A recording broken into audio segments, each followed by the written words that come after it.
It's probably one of the most frequently asked questions I get. What's it like flying the F-16 and the F-18, and which is better? Which would I go fly again if I had the option? Let's talk about it. 3, 2, 1, flight off.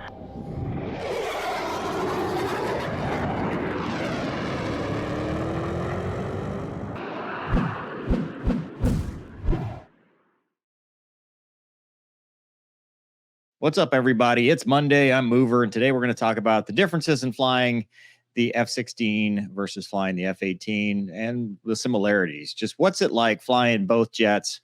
It's been a while since I've flown either of them, and absence makes the heart grow fonder. So there's some things that I remember, and there's some things that I don't. I flew the F-16 more, about 1,000 hours, and the F-18 A through D, about 400 hours. So got more time in the F-16, but I enjoyed both, and I love both jets. But today we're going to talk about just some of the basic differences. Not going to go into anything that'll get me put in prison, no tactics, no weapon system, stuff like that, but just some of the basic like generalities as a pilot flying. I'll also try to stay away from Navy versus Air Force. That's probably a separate video altogether, but there are some differences just service specific that maybe other countries don't have or whatever. So let's get started. First off, just getting suited up to go fly the airplane. I've talked about this before. When you fly the F-16, everything you need survival-wise, for the most part, is in your seat kit. So all you're basically wearing is a G-suit and a harness. And if you're in desert, that's it. If there's no overwater operations, you don't wear the horse collar LPU. You just wear the harness, which is awesome. It's very comfortable. You feel like you're not wearing anything at all. For the Navy, however, this is probably my biggest complaint. You wear pretty much everything on the vest, and that is because it's sea-based operations, so you probably need better access, and you can't rely on that seat kit. So when you're suiting up to fly the F-18, there's two parts that are different. One, in the Viper, you put the harness on, you've got quick release clips for the leg straps, and you can take those on and off, which means you can walk to the jet pretty much normally. In the Navy, however, and the Hornet, and the specific to the A through D, I don't know anything else, you don't. You actually have to step into the harness and swim into it and put it on. And then you wear your survival vest, which adds a ton of weight, which has your radio, has some survival equipment, and it has more stuff that you can get to. So it's a little bit heavier, a little bit more uncomfortable, a little bit more of a burden. Also, and this is, I said we're not going to talk Navy versus Air Force, but this is just a weird thing to me. The Navy, you wear your helmet out to the airplane. Air Force, you use your helmet bag for your helmet, which is a weird concept to Navy people.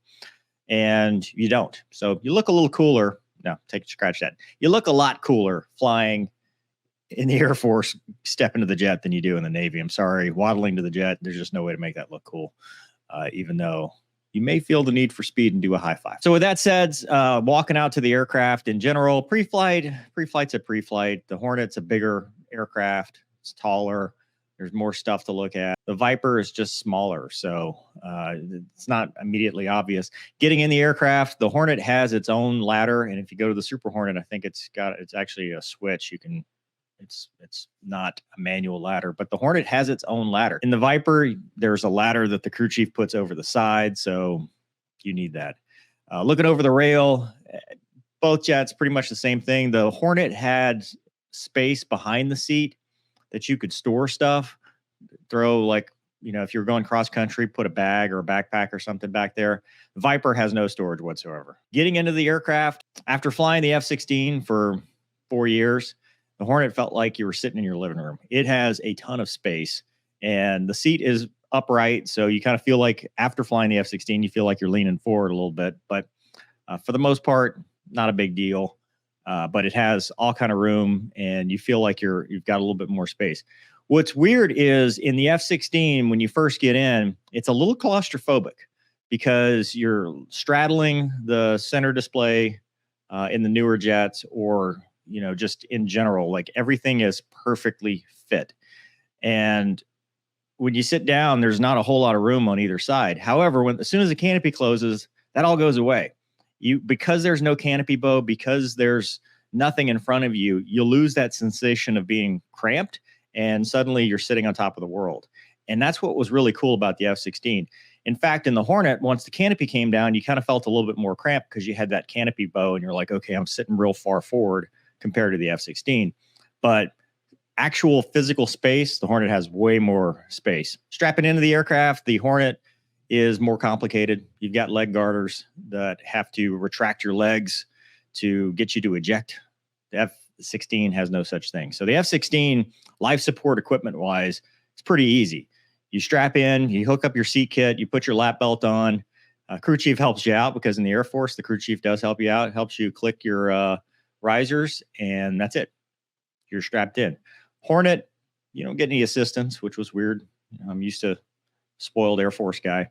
But you strap your harness in, and then the seat belt actually connects to the harness, and then obviously your seat kit. And then you've got two leg garters per leg, one in your thigh, one just above your boot. And that takes a minute. It takes a little bit to get used to. But once you got it on, you kind of forget about it. It's not a huge deal. Ground ops, a fighter's a fighter. They both are able to start without external power or a huffer or a start card or anything like that. The F-18 uses auxiliary power unit, APU. The F-16 uses a jet fuel starter or a JFS. And as long as the bottle is charged, it starts right up. Usually no issues. Ground ops in general, everything is stored on your data transfer cartridge. So usually all the mission planning is already done. So you plug that in, everything loads up. Same thing with the F-16 on the DTC. And then you go through the checks, flight controls, it goes through a built-in test on both of them because they're both fly-by-wire systems. Then you're checking everything else with the crew chief or a plane captain. What's interesting, in the Navy when I flew, all the plane captain operations are hand signals. So it's all visual. And in the Air Force, as soon as you turn the battery on, you're establishing communications with your crew chief and you're talking. There's no hand signals really. You're just talking. It's like, hey, chief, how you doing? Or usually first name, because why not? And we start going through the procedures, clear forward, clear to aft, fire up posted, raise start 2, JFS start 2. And then we go through everything together, talking as we're doing, versus the Navy where it's all hand signals and stuff like that. Even the Navy, they check carrier-based stuff like hook in the launch bar, even though you're not going to use that on shore-based. I was a shore-based adversary pilot, so I never did any carrier ops or anything like that, but we still went through it all, even though we didn't need it. So once you're started, taxied out, pretty much the same thing. You don't really notice much of a difference. This would be a difference between services and how it's done, so I'm not going to really talk about that. But for takeoff, the F-16 had variations of when you'd use afterburner versus the Hornet, when you pretty much use afterburner all the time. And that's because the F-16's higher thrust to weight ratio, just in general. Even though the Hornet can weigh more and it's got 2 engines, the Viper's got a higher thrust to weight ratio. So in a clean configuration, which is what we'd fly if we were going to go dogfight or basic fighter maneuvers, you do a mil power takeoff. So military power, not using the afterburner.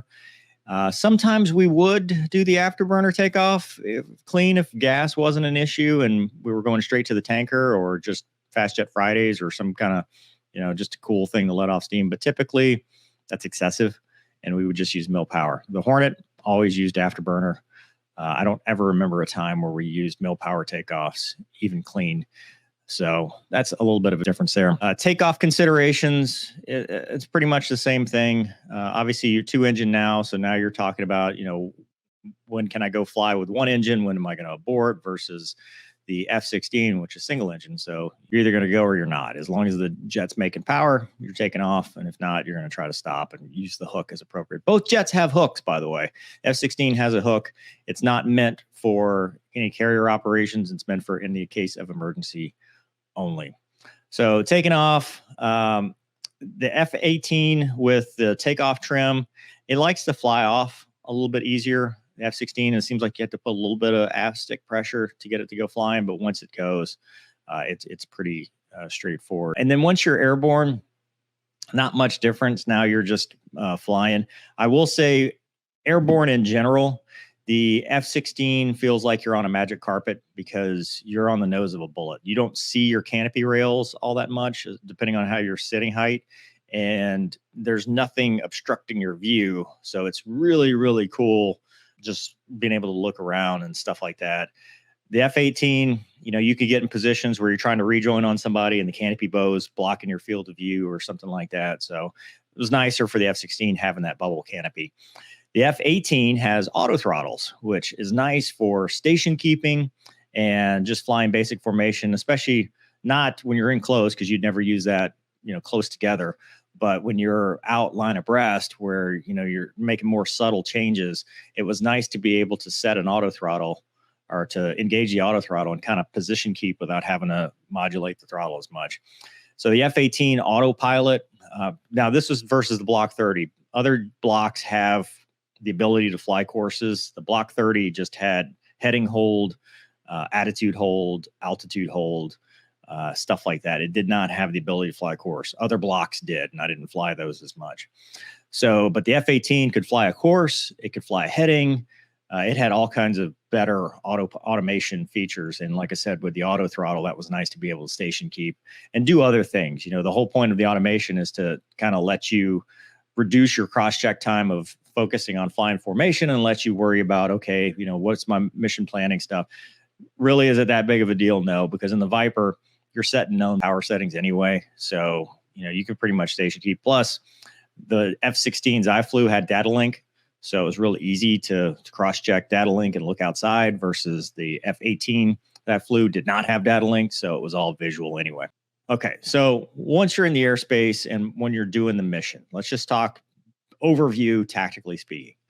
The F-16, I felt what they call the PVI, the pilot vehicle interface, I felt like it was better mech'd than the F-18 because for me, and this could have been different in the Super Hornet, for me in the F-16, everything was hands-on throttle and stick. So if you were working the radar or working systems, you could pretty much, with a few exceptions, you were pretty much always had your hands on the throttle and stick, and you were using that to get you through menus, get you through all kind of stuff. And if you need to, you'd come up to the upfront control, type something in, you're right back, upfront control, etc.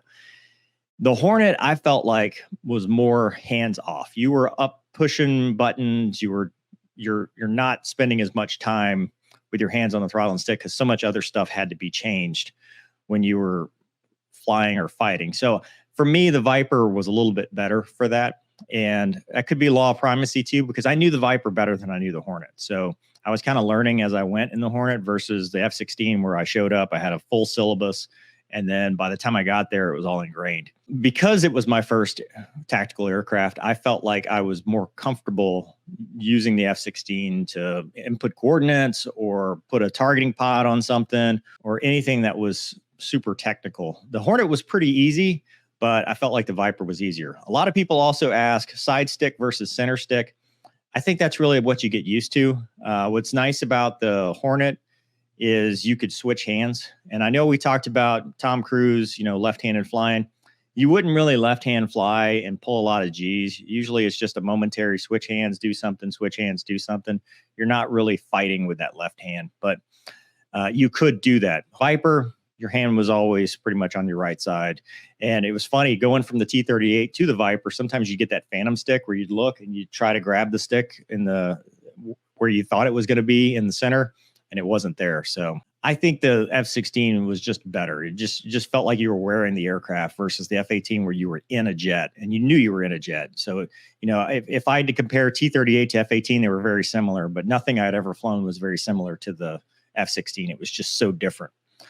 As far as the actual flying characteristics, they both trim for 1G. You could let your hand off the stick and it would just fly for both the Hornet and the Viper. The Viper, I think, and I see this a lot, people talk about this in DCS, the Viper used no trim whatsoever. The Hornet, you did have to trim depending on, your speed and configuration and stuff like that in some situations. But in the Viper, you rarely used, I can't think of a time where I used up-down trim, maybe roll trim, but mostly when you take off, it would be yaw trim and you'd center the ball. Because if you didn't have yaw trim just right, a lot of these jets were either bent or just didn't fly quite right after 30 years. But you would be in this yaw, which would also give you this rolling moment. So I think a lot of people, especially in DCS, when they're like, hey, I need roll trim, maybe check and see if your yaw trim is actually the issue, see if the ball centers. But in general, they're both easy to fly. You can take your hand off the stick and do something else, and the jet won't do anything that really surprises you. It can, and it can kill you. People have died because, you know, they've gone heads down, and next thing they know, they're upside down. I will say the F-16 in weather had a lot higher likelihood of spatial disorientation because you had no canopy bow. Or at night. Night was real bad. I took off at Balad one night, one of my first sorties. And as soon as I got into the abyss of there's nothing, there's no cultural lighting, there's no nothing in the desert, I had a flight control issue, and I looked down. And then when I looked up, I was upside down because I had let it, you know, decay. I wasn't paying attention. Next thing you know, I'm doing a nose high recovery at, you know, low altitude, which was kind of scary. But it is something that you will have to watch. But the Hornet, it is a little bit more forgiving in that regard, just because it's harder to spatially D with that canopy bow and having that references outside. It feels like you're more grounded. Now, as far as the actual instrumentation, the Hornet is kind of a choose your own adventure. You chose what you had on your displays based on what phase of flight. Well, the Viper didn't have that. So we had the HSI that was always there in the Block 30 that I flew, and the ADI, the attitude indicator, that was always there. So it wasn't digital or anything like that. The Hornet, you'd have to choose if you wanted to fly with that or not, or if you wanted a different display. So in that regard, you know, it kind of depends on what you want. But I thought that the Viper was much easier in that, except at night, the ADI was super hard to tell the difference between the light brown and the light blue. Which has caused spatial disorientation with other people. In fact, a guy ended up ejecting because, you know, it was very hard to see. So that's just one thing in general. But when it came to just flying basic instruments and stuff like that, both have the HUD. Both are very stable platforms and pretty easy to fly. So tactically as well, you know, you talk about the pros and cons. The F-16, 9G aircraft, so it likes to be a little bit faster. It has angle of attack limiters, so AOA limitations, so it won't let you go beyond certain flight regimes. Now you can depart control flight. In fact, I went out to Edwards and did the spin training because we were losing aircraft because guys were departing in certain configurations. But in general, the F-16 was a pretty forgiving aircraft, and both jets, if you departed control flight, the procedure was just to let go. And usually that would recover it. And if it didn't, then you had some extra steps you had to do. But the F-16 likes to fly 9Gs. It's got power. It's got thrust. I think the thing about that when dogfighting is the F-16 could fix your problems. So if you got yourself in a bad situation, you usually had enough excess thrust to kind of fight your way out of it, versus the F-18, which we'll talk about the pros in that in a second. But the F-18, it was good in the slow speed regime, but once you got yourself into a bad situation, it was very hard to get yourself out because you didn't have the excess thrust. And once you'd cashed it all in, you're pretty much, that's it. Talking about the F-18, it's not a 9G jet. So, you know, your basic game plan didn't go anywhere near 9 or 8 Gs or whatever. It would give you a G limiter based on your weight, and then up to 7.5 Gs, which the F-16 would give you 9 Gs no matter what. It didn't care what the weight was or anything like that. So you had to watch not to over G fuel and stores.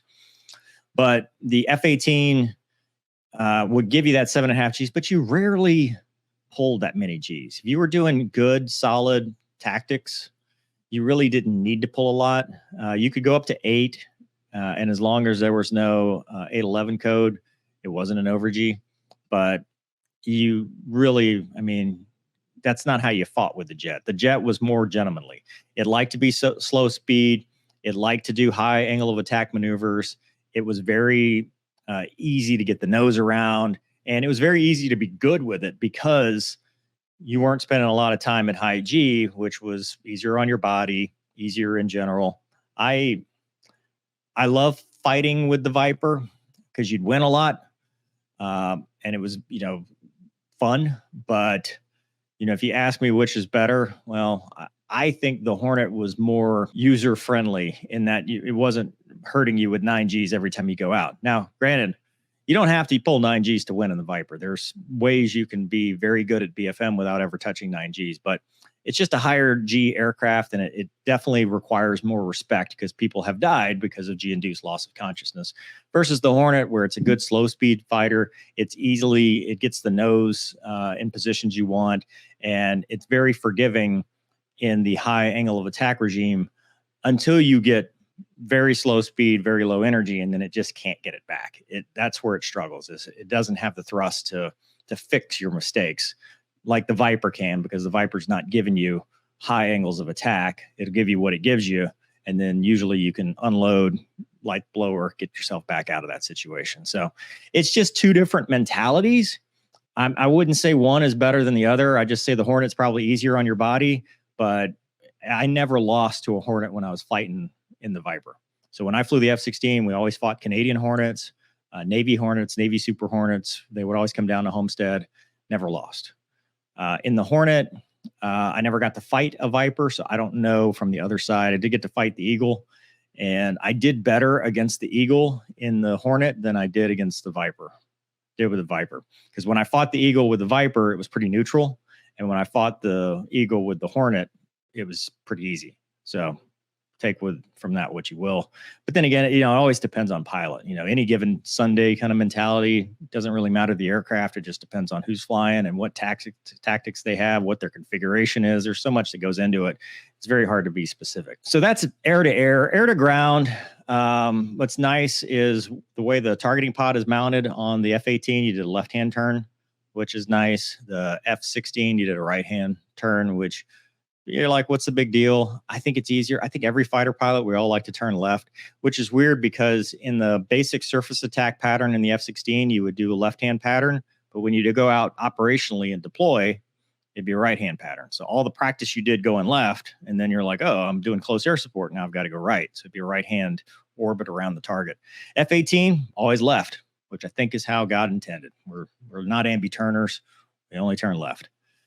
But in general, I think it's pretty much the same. The HUD modes and the weapons delivery modes, it's just, Coke versus Pepsi. They're different, but they basically have the same function. And I think doctrinally, Navy versus Air Force just had different mentalities on how to do that and how to drop bombs, how to drop dumb bombs, how to drop laser guided bombs. So it's just different techniques, but overall it was pretty much the same. I didn't really find that there were big differences. I still, because I had flown the F-16 so much, would always feel more comfortable. If you ask me today, which would you go drop bombs in combat right now, it'd be the F-16 because that's what I know. The F-18 was fun to do, and I did a lot of close air support with joint terminal attack controllers, and I did a lot of dropping bombs, but I always thought that, what I knew was the F-16. So coming back home, not a whole lot of difference. It's again, Navy versus Air Force and how you come into the pattern. That's a doctrinal difference. That's not an aircraft specific difference. The patterns are different, Navy versus Air Force. We can talk about that on a different video, but just let's talk about landing. If you came in for an instrument pattern, the F-16 was far superior because it had more options. And I know that's changed since I flew the F-18. I think now they do have the ability to do civilian approaches, but when I flew the Hornet, all we could do was attack in approach or ground contained approach like the PAR or the ASR. We could not do an ILS, instrument landing system, which meant no real precision approach that was inside the aircraft. And so the F-16, super easy, right? It would put the little tadpole up there. You just put the flight path marker over the tadpole and it would direct you right down, all the way down to land. Easy day. I've been in some pretty nasty weather with the F-16 and, no issues whatsoever. The only issue we really had was if it was raining, sometimes you'd have to put a little bit of yaw into it because you couldn't see out the front. Eventually they fixed it. They put Rain-X on the canopies, but sometimes it would just pool right there in front of you. So you'd have to do a little bit of yawing and you could land. F-18, you could reduce workload with that auto throttle because it would capture your angle of attack. And now you're just worried about flying a good solid glide path, but you had the HUD. You could put the 2.5 degree line or a 3 degree wire down and kind of make it work. But as far as self-contained, especially if you're going cross country, the Hornet, we were limited. If the weather was kind of, you could just fly the TACAN and you had to go to a place that only had the TACAN. So you didn't have an ILS at civilian fields, which I think has been fixed. I'm not sure. I've heard they can fly RNAVs now. I don't know what current is. I'm just talking when I flew it. Actual landing, the Hornet is way easier to land. I know they basically, I'm not gonna say they frowned upon it, but most people did not flare the landing in the Hornet for two reasons. One, they're always practicing for the boat, and two, there was a small risk that if you flared, you wouldn't have enough weight on the planing link for the gear, and it could fold up on you and have an issue. I think if you kind of hybrid that, I never had a problem with it. I was always cognizant of that planing link failure because that's a big emergency, but you could flare it off and have a really, really nice landing. And it was very easy to always have a nice landing versus the Viper, which is kind of it's an art. It's an art to land that jet well. And I remember an instructor in the B course telling me that he had a time period where he just forgot how to land the jet. I mean, not literally, but he had like this long period of time where he just could not land it well. And I think that's valid because it does take a little bit of finesse. It does tend to want to keep flying. So you get the little Viper hop, or sometimes, you thought you were where you were in a good position to have a good landing. And then next thing you know, you're bouncing, or next thing you know, you're floating and you're not landing in the touchdown zone. So it was very different and it's more difficult. And there's a lot more risk. If you over aero brake, you could scrape the speed brakes or the ventral fin. If you got too high of angle of attack, that could happen. If you got a gusty wind that increased your angle of attack, that could happen. So there was a lot more risk in damaging something with the F-16. And then when you're stopping, the Block 30, this has changed in the later blocks, but the Block 30 had really, not great brakes. So you could overheat brakes very easily versus the Hornet. The brakes are awesome. Never had an issue. Always stopped in a very short distance. So I think in general, it was easier in the pattern for the Hornet than the Viper, but they're both, compared to like flying a T-38, they're both easy. They're both made to land fairly easily. So I don't think it's anything, we're just talking minute differences. But if you said, hey, what's going to be your best landing? And I know guys that went and flew Fat Amy, and the first time they landed it, it was easy. So compared to the Viper, it's always easier, but you just got to be a little bit better at it. That's it. So, taxiing clear, you go and you shut down, and it's not really much of anything. They're both pretty easy, pretty straightforward. But so I guess the big question now is, if I got the opportunity, which one would I want to go fly again? I think it's the Viper. I love flying the Hornet. I enjoyed, if I could have stayed flying the Hornet in New Orleans, I think that would have been the best option of my career. Unfortunately, that wasn't an option. But, if you said, hey, mover, Hornet or Viper in New Orleans right now, which you're going to go fly, I'd still take the Viper because I love that jet. It had all the thrust you ever wanted. You had to be careful, but you'll never forget your first love. And no matter how much I enjoyed the Hornet, the Viper is always going to be, my favorite. And that's not to say the Hornet's not awesome. I know people that flew the Hornet first and then flew the Viper, and they're the exact opposite. I think whatever you flew first is generally going to be your first love. And I felt like when I flew the F-16 that I was on top of my game because I was flying a lot. I was, studying a lot. I was in the vault a lot. I knew everything I needed to know about that jet. And then the Hornet, we had issues. We didn't always have a bunch of flyable jets. We barely flew. 400 hours in 4 years. That's not a lot versus 1,000 hours in 4 years. So I always feel like maybe if I'd flown the Hornet a lot, I'd have different feelings about it. But if you could combine the two, that'd be perfect, right? If you had the angle of attack of the Hornet with the thrust of the Viper, and then you had the life support system of the Viper, so you're not wearing all that crap with, the cockpit room of the Hornet, but you had the bubble canopy. Well, let's design an awesome jet.